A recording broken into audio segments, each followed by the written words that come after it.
In today's Eye on Health, we are tackling a serious issue. We're talking about elder fraud. According to the FBI's latest report, losses have topped a staggering $3.4 billion. Wow, and joining us to discuss the most common scams and share essential tips to avoid them, we have Kurt Spear from Highmark and Brooklyn Reardon from the FBI. Yes, the actual FBI.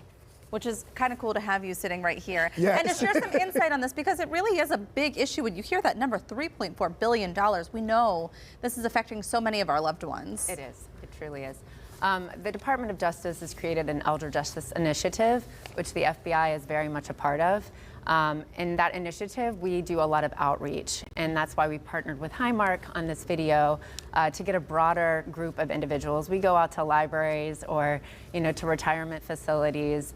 We don't really reach that many people, so we came to Highmark with an idea of producing a video, getting real-life victims and that information out there to the public so that they know what the scams are, what to look out for, and how to protect themselves.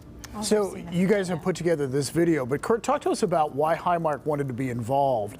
And really, this is far-reaching.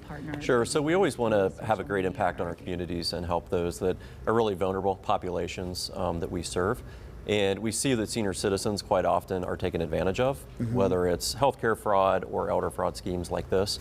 So we always try each year to do something for the communities. We've had educational sessions on opioid abuse and addiction, working with Brooke and the DEA before as well.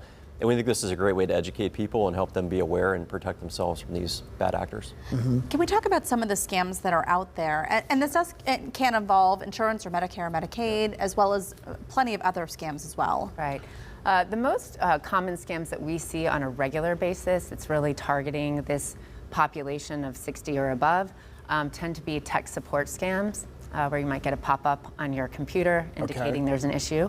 Government impersonation scams, where people pretend to be the FBI, the FTC, local law enforcement, indicating that there's some kind of problem, that you need to pay money to fix that problem.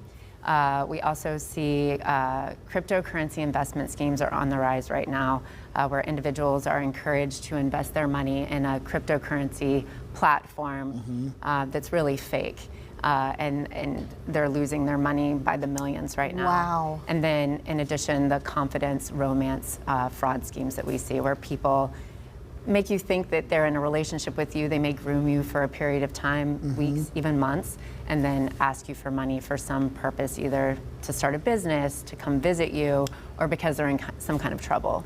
And it's really heartbreaking when you hear the stories. I know I've interviewed the kids of some of the fraud victims, and in some of these instances, they couldn't get their parents to stop sending money. Right. Like they were so pulled in that they didn't even trust their own kids. Yeah, it becomes almost emotionally abusive what these individuals are doing to the victims, because they continue to, they're very sophisticated. It's their full-time job, right?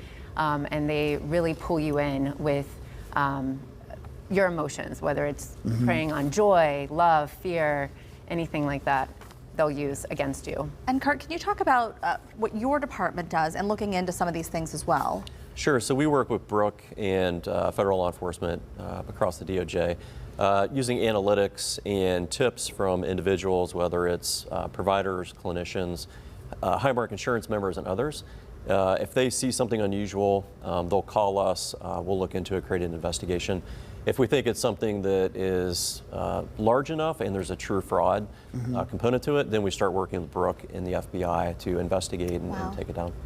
Well, it makes sense that you two groups have partnered up and you know what, and the idea of letting people know what to look out for, what the common techniques are, it's going to prevent people in the future, hopefully, from falling for this. Yeah, I think the common denominator is always trying to get information as well. Brooke and I talk a lot about that. I mean, the outreach through social media or some of these scam calls, it's to try to get as much information from people as possible and then use that information for their own gain. Their own benefit. Yeah. Right. Yeah.